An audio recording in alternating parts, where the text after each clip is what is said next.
Hello guys, मैं हूं खुस्तर और आप देख रहे हैं आपका अपना एजुकेशनल चैनल एजुकेयर ऑल। आपका बहुत बहुत स्वागत है। आज का चैप्टर इंटरमीडिएट के छात्रों के लिए है। इसमें आज हम बात करेंगे फिगर ऑफ स्पीच की, जिसे हिंदी में अलंकार कहते हैं। आप सभी जानते हैं कि अलंकार का अर्थ क्या होता है। किसी चीज़ को सजाना। उसी प्रकार से भाषा का भी अपना अलंकार होता है, जिससे भाषा सुंदर एवं सजी हुई लगती है। इंग्लिश ग्रामर में फिगर ऑफ स्पीच इंटरमीडिएट के लेवल पर 7 हैं, जो अपनी अपनी विशेषताएं रखते हैं। समय को ध्यान में रखते हुए आज हम इस पार्ट में 3 फिगर ऑफ स्पीच को सीखेंगे और आगे की 4 फिगर ऑफ स्पीचेस अगले पार्ट में सीखेंगे। चलिए शुरू करते हैं। प्रारंभिक अवस्था में सबसे पहले हमारे सामने जो फिगर ऑफ स्पीचेस आती हैं वो 7 मैं आपको गिना देता हूँ। पहला है सिमिली, जिसे उपमा अलंकार कहा जाता है। दूसरा है मेटाफर, जिसे रूपक अलंकार कहा जाता है। तीसरा है पर्सनिफिकेशन, जिसे मानवीकरण अलंकार कहा जाता है। चौथा है एपॉस्ट्रॉफी, जिसे संबोधन अलंकार कहा जाता है। और पांचवा है हाइपरबोले, अतिशयोक्ति अलंकार जिसे कहा जाता है। छठा है ऑक्सीमोरॉन, जिसे विरोधाभास कहा जाता है, विरोधाभास अलंकार। और सातवां है ओनोमोटोपोइया, यानी ध्वनि सूचक अलंकार। हमको जिन अलंकारों का अध्ययन करना है, जिन फिगर्स ऑफ स्पीच का हमें आज स्टडी करनी है, वो हैं सिमिली, मेटाफर और पर्सनिफिकेशन। इन्हीं 3 पर आज हम बात करने के लिए यहाँ पर उपस्थित हैं। सिमिली, पहले तो आप ये समझ लें कि फिगर ऑफ स्पीच होती क्या है। Figure of speech, we use figures of speech to produce beauty, novelty of ideas and force. It is a departure from the ordinary use of words. It produces a charm in the expression. आपको समझ में आ गया होगा कि यहाँ पर क्या कहा जा रहा है कि फिगर ऑफ स्पीच जो है वो सुंदरता को उभारती है और भाषा में बल प्रदान करती है। अब हमारे सामने ये बात आती है कि सबसे पहला जो सिमिली है, यानी कि उपमा अलंकार है। उपमा अलंकार होता क्या है? In a simile a comparison is made between two objects of different kinds which have at least one point in common and words of comparison. अब इसमें जो सबसे पहली बात है कि जो पहचान है वो लिख लेते हैं। पहचान है लाइक,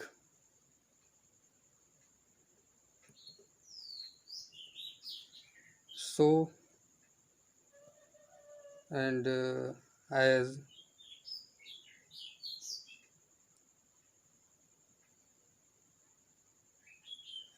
इन तीनों का प्रयोग किया जाता है। ये 3 जहाँ पर उपस्थित होती हैं, जहाँ पर पाई जाती हैं, लाइक है, सो, एज है, तो वहाँ पर हम मानते हैं कि सिमिली है, यानी कि उपमा है। अब उपमा को आप समझें कि क्या होता है। यहाँ पर 2 चीज़ों के बीच में कंपैरिजन कराया जाता है। 2 चीज़ें, ऐसी 2 चीज़ें जो कि आपस में भिन्न होती हैं।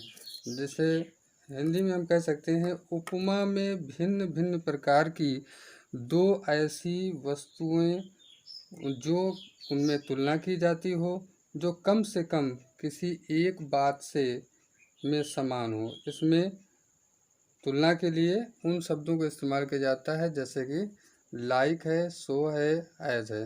अब इसका हम एग्जाम्पल देख लेते हैं। एग्जाम्पल इसका पहला है life is like a dream. जीवन एक स्वप्न के समान है। जीवन स्वप्न। अब यहाँ पर इसकी जो डिफिनीशन है वो ये कहती है कि उपमा में भिन्न भिन्न प्रकार की दो ऐसी वस्तुओं में तुलना की जाती है जो कम से कम किसी एक बात में समान हो। जीवन में स्वप्न आ सकते हैं, ये बात क्लियर है। और दूसरा जो है देखिए, I wondered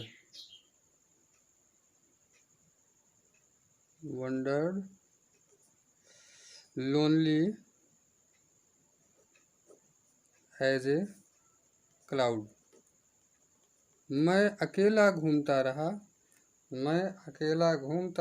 lonely as a cloud, बादल के समान। आई वंडर्ड लोनली। तो मैं अकेला घूमता रहा, तो इससे ये पता चलता है कि यहाँ पर बादल और मेरे बीच में समानता दर्शाई जा रही है। तो यहाँ पर सिमिलियर है, यानी कि उपमा दी जा रही है एक चीज़ से दूसरी चीज़ की, यानी कि एकांकी व्यक्ति से एकांकी बादल की यहाँ पर उपमा दी जा रही है। अब इसके बाद एक और इसका उदाहरण देखते हैं। द नाइट, रात्रि, इज डार्क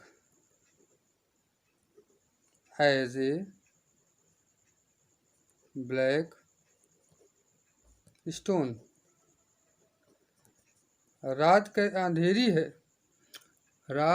अंधेरी है ऐसी जैसे कि काला पत्थर। अब हमारे देखने की बात यहाँ पर ये है कि ये सिमिली हुआ तो हुआ कैसे। मेरे पास तो कई ऐसे उदाहरण हैं। देखिए दूसरा, दी साउल, ये दी है, दे नहीं है, दी माने होता तेरा तेरी। दी Saul was like a star and dwelt apart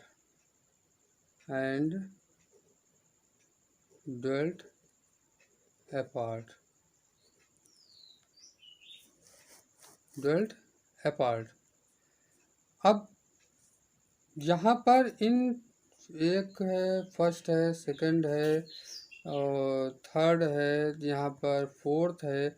यहाँ पर हमने फोर्थ एग्जांपल दिए। अब चारों एग्जांपल्स में आप देखें कि क्या चीज़ समान दिखाई दे रही है। अभी हमने ऊपर बताया है कि जिन सेंटेंस में, जिन अलंकारों में लाइक, सो, एज पाया जाए तो वहाँ पर सिमिली होता है, यानी उपमा दी जा रही होती है। ये सिंपल सी बात है, समझने योग्य है। हमें उसके बारे में देखना ये है कि कैसे ये सिमिली है। तो सिमिली ये इस प्रकार से है क्योंकि यहाँ पर लाइक लगा हुआ है, यहाँ पर एज लगा हुआ है, यहाँ पर एज लगा है और यहाँ पर एज लगा है। अब इसी के बाद जो है ये तुलना कर दी गई। इसके बाद आता है मेटाफर। यहाँ पर मेटाफर का मतलब है कि रूपक अलंकार। रूपक अलंकार a metaphor is an implied simile in which the objects of comparison are identified and words of comparison so as like are not used। यहाँ पर बताया जा रहा है कि रूपक अव्यक्त उपमा है, यानी कि रूपक जो है वो उपमा का ही एक रूप है। किसका रूप है? उपमा का ही एक रूप है, लेकिन यहाँ पर थोड़ा सा अंतर पाया जाता है।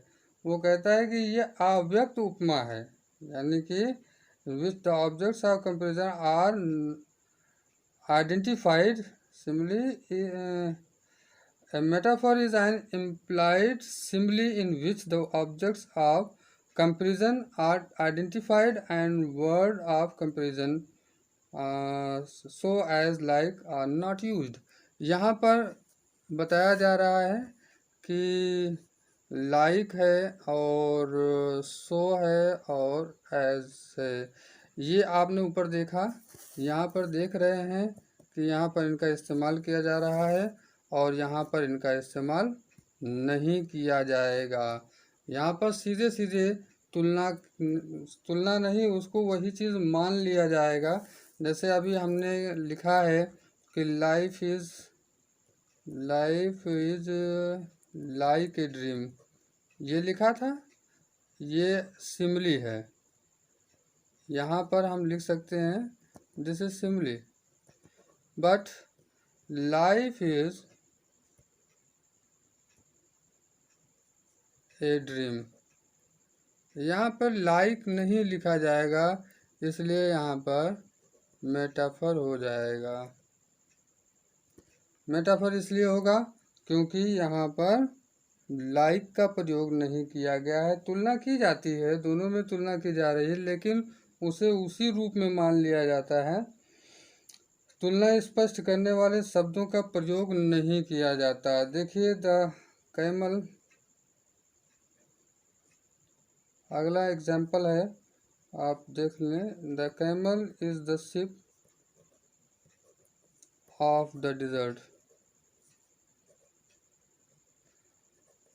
यहाँ पर ऊंट जो है वो जहाज होता है रेगिस्तान का। ये नहीं कहा जा रहा है कि ऊंट रेगिस्तान के जहाज के समान होता है, बल्कि यहाँ सीधे सीधी बात रखी जा रही है। ये भी एक उपमा का ही रूप है, लेकिन ये रूपक अलंकार है जिसमें काम को समानता नहीं दर्शाई जाती, बल्कि उसको उसी रूप में व्यक्त कर दिया जाता है। अब देखिए जैसे रिवेंज, रिवेंज माने होता है बदला। Revenge is a kind of wild justice.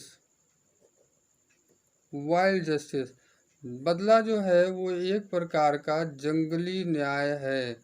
यहाँ पर न्याय के रूप में नहीं है, बल्कि न्याय ही को माना जा रहा है। जंगली, ये जो जंगल है वो बदला है, वो एक प्रकार का जंगली न्याय है। इनमें आपस में समानता तो दर्शाई जा रही है कि जंगल में अन्याय होता है, लेकिन रिवेंज को यहाँ पर लाके बताया जा रहा है कि ये जंगली न्याय है। तो इस प्रकार से हमने देखा कि मेटाफर में इन चीज़ों की कमी पाई जाती है। लाइक, सो, एज, कंपैरिजन होता है, कंपैरिजन दोनों में होता है। कंपैरिजन इसमें भी है, आप देख सकते हैं सिमिली में भी कंपैरिजन है और मेटाफर में भी कंपैरिजन है। लेकिन सिमिली में हमें ये चेक करना होता है कि लाइक, सो, एज लगा है तो वो सिमिली है, और लाइक, सो, एज कटा हुआ है तो वहाँ पर मेटाफर है। इस प्रकार से हम इसको देख सकते हैं। इसके बाद आता है पर्सनोफिकेशन। पर्सनोफिकेशन वो अलंकार है जिसे मानवीकरण अलंकार के नाम से जाना जाता है।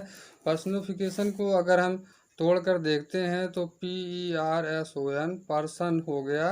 पर्सन माने होता है व्यक्ति या मानव। चलिए हम मानव मान लेते हैं क्योंकि आपको समझने में आसानी होगी। मानव हो गया, और फिकेशन TION, फिकेशन माने हो गया करण। इस तरीके से मानवीकरण हो गया। जब किसी निर्जीव वस्तु का हम निर्जीव वस्तु का मानवीकरण कर देते हैं तो उसे हम पर्सनोफिकेशन कहा जाता है। अब पहले तो थोड़ा ये समझ लें कि सिमिली जो होता है, प्रत्येक उपमा का विस्तार करके रूपक बनाया जा सकता है। यानी इसको उपमा का विस्तार कर दें, यानी कि इसमें से प्रत्येक उपमा का विस्तार करके रूपक बनाया जा सकता है, और प्रत्येक रूपक को संक्षिप्त करके उपमा बनाई जा सकती है। अब देखिए यहाँ पर जो है पर्सनिफिकेशन दिया गया है, मानवीकरण। पर्सन यानी कि मानव है, और फिकेशन का मतलब होता है करण। तो मानवीकरण हो गया, यानी कि निर्जीव वस्तुओं को जब हम मानव का सांचा ढाल देते हैं, मानव का नाम दे देते हैं, या मानव के कार्यों को मान लेते हैं, तो वहाँ पर मानवीकरण अलंकार होता है। It is a figure of speech in which lifeless objects यानी कि निर्जीव वस्तुओं को एंड एब्स्ट्रैक्ट आइडियाज़ और विचारों को ideas are thought of as living beings are thoughts of as living beings, तो सजीव मान लिया जाता है जैसे कि वो वस्तुएं सजीव हों। तो इस तरीके से हम देखते हैं कि मानवीकरण अलंकार है क्या। मानवीकरण अलंकार बहुत आसान सा है कि अगर किसी निर्जीव वस्तु को हम जीवित मानकर उसकी तरह पेश आ रहे हैं तो वहाँ पर मानवीकरण अलंकार है। जैसे एक्सपीरियंस को आप समझते हैं, एक्सपीरियंस माने होता है तजुर्बा। Experience is the best teacher, best teacher, experience is the best teacher. अब यहाँ पर हमको ये पता चलता है कि एक्सपीरियंस जो है वो निर्जीव है और टीचर जो होता है वो सजीव होता है। तजुर्बा जो है एक अच्छा अध्यापक होता है। इससे पता चलता है कि इस एक्सपीरियंस को सजीव मान लिया गया है, तो इसलिए यहाँ पर मानवीकरण अलंकार पाया जा रहा है। और उसके बाद death lays, death lays his icy hands on kings, मृत्यु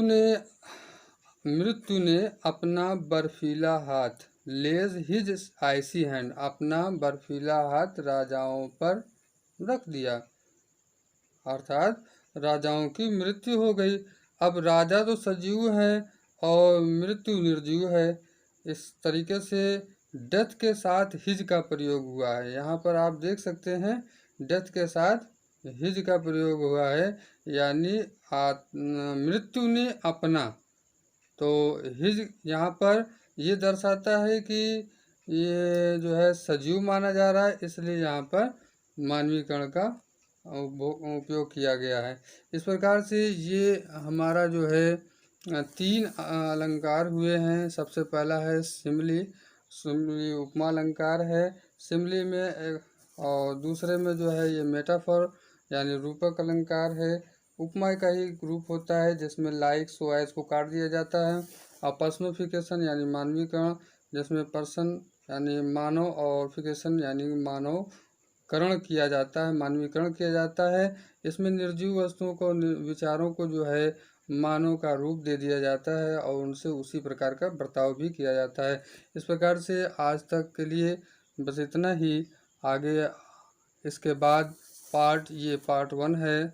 आने वाला जो दूसरा हिस्सा है वो पार्ट 2 होगा, जिसमें हम फिगर ऑफ स्पीच के 4 और हिस्सों के बारे में सीखेंगे, किस प्रकार से उनको हम पहचानें, आगे वो हमारे एग्ज़ामिनेशन में कैसे आएंगे उनके बारे में देखेंगे और सीखने की कोशिश करेंगे। आप लोगों से आप लोग जो है इस चैनल को सब्सक्राइब भी करें, लाइक भी करें और कमेंट बॉक्स में जो है कमेंट भी करें। जो भी कुछ कमियां होंगी उसको बताइएगा, और जो बेल आइकन है उसको क्लिक करें ताकि अगला नोटिफिकेशन आपको जल्द से जल्द मिलता है।